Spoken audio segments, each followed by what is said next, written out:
J'habite Poitiers depuis un certain nombre d'années, à la retraite depuis un certain nombre d'années aussi. Maman adorait les fleurs.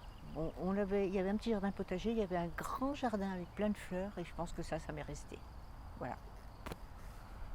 C'était son grand plaisir et puis voilà, et même les fleurs des champs, on allait se promener le soir, il y avait une petite fleur qui lui plaisait, elle faisait un bouquet, non, et ça m'est resté. Hein. J'ai fait de la florale, j'en ai fait pendant plus de 10 ans, oui, facile, 10 ou 15 ans. C'était un vrai plaisir. Et je faisais même partie du bureau, donc ça veut dire que je me suis vraiment investie. Ah oui, ça c'est extraordinaire. Donc nous sommes dans le jardin du souvenir de la Vienne. Il n'y en a qu'un actuellement dans la Vienne, qui se trouve au sud de Poitiers. Le jardin du souvenir, c'est plus agréable qu'un cimetière, c'est plus gai, parce qu'en fait, il faut considérer ce lieu comme un jardin et non pas comme un cimetière ou comme un lieu triste. Le terrain appartient à la ville de Poitiers et l'entreprise, qui est une entreprise privée, ça fait l'objet d'un bail amphithéotique avec la ville de Poitiers. Bon, quand je vais faire mes courses, je passe, même je me rallonge, j'aime beaucoup marcher. Bon, je viens quand je suis à Poitiers tous les 2 ou 3 jours, à peu près. Voilà, je ne peux pas dire exactement. Ou quand j'ai de la famille, on vient plus souvent. J'aime bien les pivoines, j'aime bien l'alstroméria, je trouve que c'est très léger, En fait, j'aime toutes les fleurs, hein. Le lilas, parce que ça sent bon, en plus. Mais ma préférée, c'est quand même la rose, malgré tout. C'est tellement varié dans les couleurs, même dans les fleurs proprement dites, quoi. Il y en a qui sont simples, il y en a qui sont doubles. Pourquoi cette couleur? Parce que c'est une couleur qu'on aime beaucoup. Et à la maison, on en avait beaucoup de rosiers de cette couleur. Bon, qui disparaissent parce qu'il y en a qui sont vieux. Voilà, c'est tout.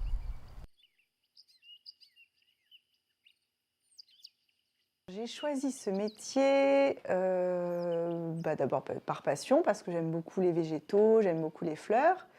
Et puis le côté créatif aussi, et apprendre à savoir faire des choses avec ses mains et donner une valeur à ses mains aussi. Voilà, le côté artisan.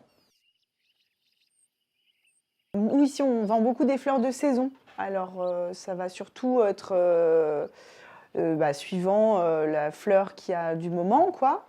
Et après, globalement, toute l'année, on vend des roses, parce que c'est un peu un classique. Il y en a deux qu'on vend vraiment beaucoup, c'est les roses rouges et les roses blanches.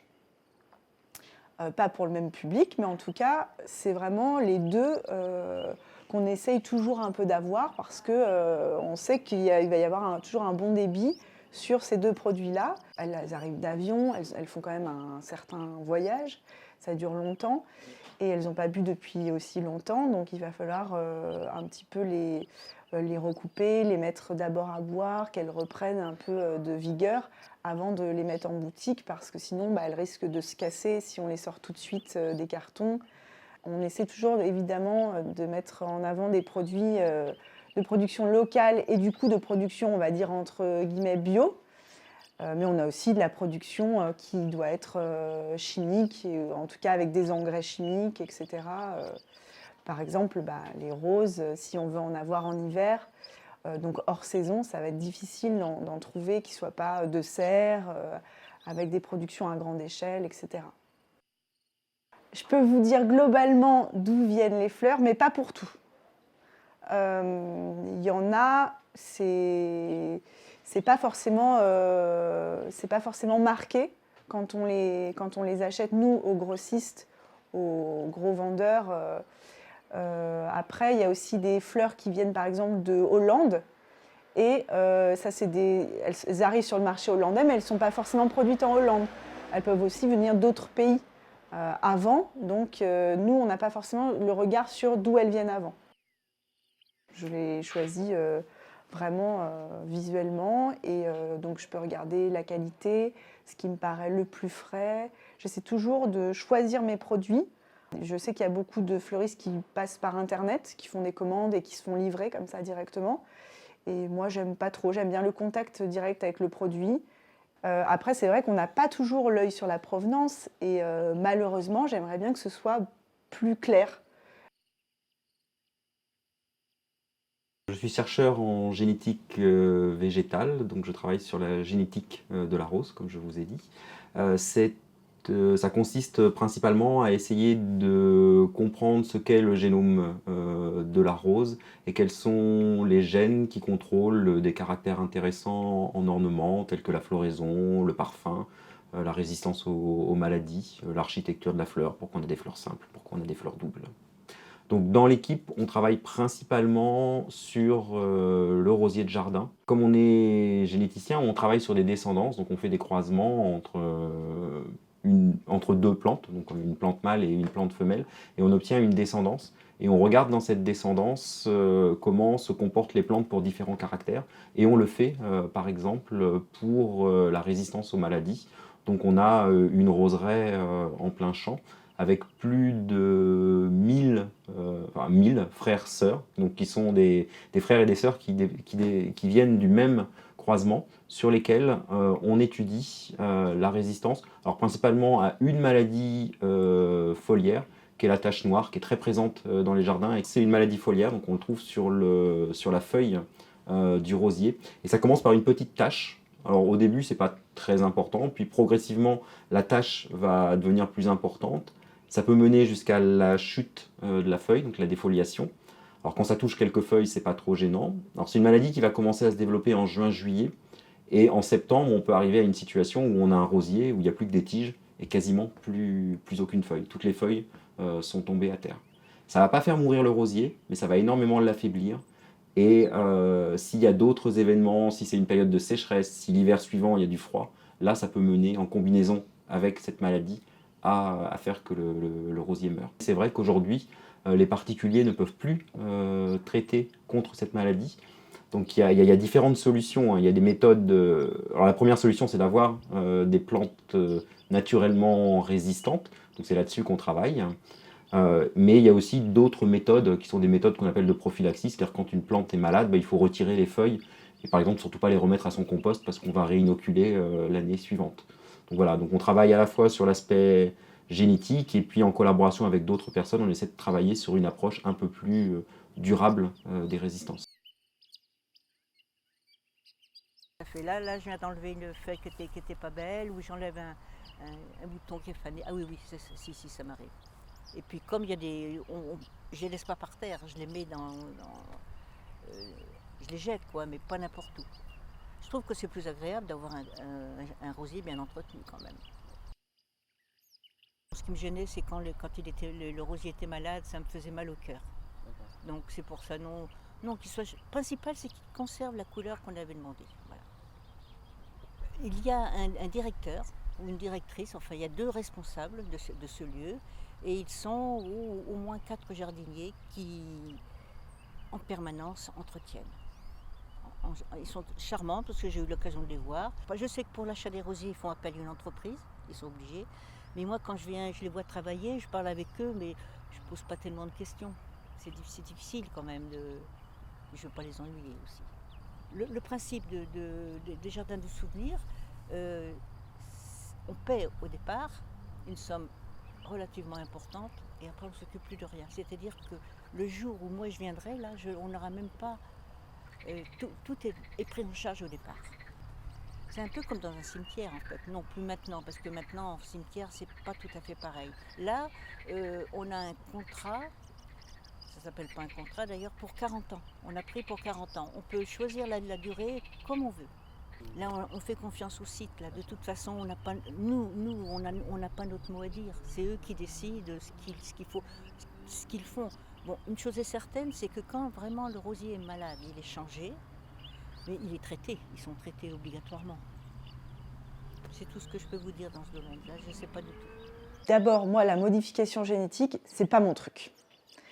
Je pense qu'il n'y ait plus de Roundup dans les jardins, les choses comme ça c'est très très bien. parce que on pourrit les sols et pendant des années. Et puis après, on voit très bien ce qui se passe, hein. Il y a moins d'insectes, il y a moins de petites bêtes, il y a moins d'oiseaux, etc. On a toute une faune qui disparaît et donc on a tout un écosystème, tout un environnement qui s'écroule. Voilà. Mais la modification génétique, c'est pas pour moi la solution que j'aurais prise. Je serais plus partie sur la permaculture, des choses comme ça, où la nature, de toute façon, on sait que c'est quelque chose de résistant, qu'elle va s'auto-gérer. Et alors, est-ce que l'homme est obligé d'intervenir ? En tout cas, je ne serais pas forcément pour qu'on intervienne de cette façon-là. Si tu te transformes en petite abeille, ça va être plus naturel que d'être dans un laboratoire avec une blouse et puis hop, ça c'est... Voilà, c'est pas le même procédé. Moi, je serais plus pour une version naturelle de... On va essayer de trouver les gènes les plus costauds, mais pas forcément en OGM, quoi. Quand on séquence le génome, on ne cherche pas à modifier, on cherche simplement à lire. C'est vraiment une lecture, le séquençage, c'est-à-dire lire l'ADN qui est dans la cellule de chaque rosier. Donc par exemple, ici dans l'équipe, on a choisi un rosier qui s'appelle All Blush, qui est une vieille variété chinoise qui est assez intéressante en termes de recherche. Et donc on a extrait son ADN et on l'a séquencé. Et nous, ça nous permet d'avoir accès à cette séquence, donc ça nous permet d'avoir accès à l'ensemble des gènes qui sont présents chez le rosier. Et par exemple, si on revient sur la résistance aux maladies, il y a une étudiante qui est actuellement en thèse qui a détecté des régions du génome où on sait qu'il y a des gènes qui sont responsables de la résistance aux maladies. Ce n'est pas l'objectif de faire de la création variétale, donc on fait des croisements vraiment pour comprendre. Alors peut-être dans les croisements, il y aura cette rose idéale. C'est possible que dans les 1000 frères et sœurs là, de cette descendance, il y ait une rose qui est combinée à un certain nombre de caractères qui pourraient être intéressants. Bon, ce n'est pas notre objectif de la vendre. Mais si ça intéresse, régulièrement on est en lien avec des professionnels, et si ça pouvait les intéresser, pourquoi pas, on pourrait être amené à faire que cette rose soit multipliée et un jour, pourquoi pas, commercialisée. 9 rosiers de jardin sur 10 qui sont vendus ne sont pas résistants totalement. Alors les sélectionneurs font un gros travail pour obtenir des plantes résistantes. Il faut accepter aussi d'avoir un rosier qui ne sera pas magnifique, c'est-à-dire qui peut avoir quelques feuilles tachetées ou quelques feuilles perdues qui vont tomber. Voilà, c'est comme quand vous achetez une pomme dans votre magasin, vous voulez toujours qu'elle soit très propre, mais vous pouvez accepter quelques petits symptômes sur la pomme. C'est pareil pour le rosier, il faut peut-être changer un peu notre regard sur le rosier et accepter qu'il y ait quelques feuilles malades. On est quand même amoureux de la nature quand on fait ce métier-là. Le côté, on va pourrir la nature pour faire des belles choses, non, c'est pas du tout ce que j'ai choisi de mettre en avant. Au contraire. Et tant pis, on prendra la petite moche qui dure pas très longtemps, mais qui sera quand même très jolie, parce qu'en plus, elle sera pas forcément moche. mais en tout cas, elle racontera pour moi plus d'histoires que l'autre qui n'a rien de naturel, qui est totalement fabriqué. Ça, c'est sûr. Ça dépend des gens, mais effectivement, on a envie d'avoir une belle fleur parfaite en général. Après, ça dépend des gens. Il y a aussi des gens qui ont le souci du beau autrement. Qu'est-ce qu'on recherche ? On recherche le beau, l'ultra parfait.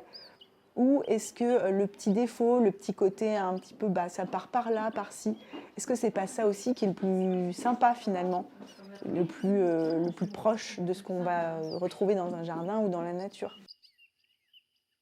Non, la nature fait les choses comme elles sont. S'il y a une branche de travers, oui, c'est normal, disons. Ah non, moi je veux pas quelque chose de bien apprêté, non, pas dans les fleurs. Ah non. Faut les laisser vivre à leur façon. Enfin, moi, c'est mon point de vue. Bon, à Poitiers, c'est Jardiland, c'est sûr, où je vais sur le marché à Poitiers, et puis j'achète des fleurs, des boutures, mais des fleurs en bouquet chez le fleuriste, ça tient pas beaucoup. Ça tient très, très peu de temps. Donc je préfère les mettre dans le jardin. Et puis en cueillir quand j'ai envie, mais pas acheter des fleurs coupées. On a eu des programmes sur les roses anciennes et c'est vrai que j'ai plutôt une préférence pour les roses anciennes, des roses parfumées Finalement, des roses assez simples, pas des roses, parce que les roses anciennes, des fois, elles sont très chargées en pétales, donc plutôt des roses simples, des coloris classiques hein, dans le rose. Voilà, après, ma préférence, bah, elle va vers une rose, alors c'est vrai que je l'ai en photo ici, qui s'appelle All Blush, qui est le parent de notre descendance. Et que j'aime bien parce qu'elle a toute une histoire. C'est une rose qui vient de Chine, qui a sûrement été créée en Chine il y a au moins plus de 300 ans, parce qu'elle a été introduite en Europe il y a au moins 300 ans. C'est une rose qui a apporté un certain type de parfum, qui a apporté la remontée de floraison, voilà, donc c'est la rose qu'on a séquencée. Donc c'est un peu une rose emblématique pour moi. Donc c'est vrai que c'est une rose que j'ai en de grand nombre de copies dans mon jardin, mais c'est bon, c'est presque sentimental à la fin. Alors, la rose, comme n'importe quelle fleur d'ailleurs, n'est pas du tout qu'un simple objet esthétique, évidemment, sinon je ne serais pas fleuriste. Moi, ce qui me passionne, c'est plus de l'ordre du sentiment, de la poésie, de tout ce que ça peut dégager, au-delà de justement l'esthétisme. L'esthétisme, oui, c'est vrai, c'est très beau, mais c'est pas les fleurs, c'est pour moi, en tout cas, c'est pas juste de la déco. Voilà. Il y a aussi quelque chose de plus intouchable. Rouge, c'est l'amour. C'est la passion peut-être même. Blanc, c'est la pureté. Non, peut-être. La paix ou l'amitié? Ah oui. Cette couleur? Ah oui. Eh ben, c'est bien. Finalement, c'est bien. On a bien choisi.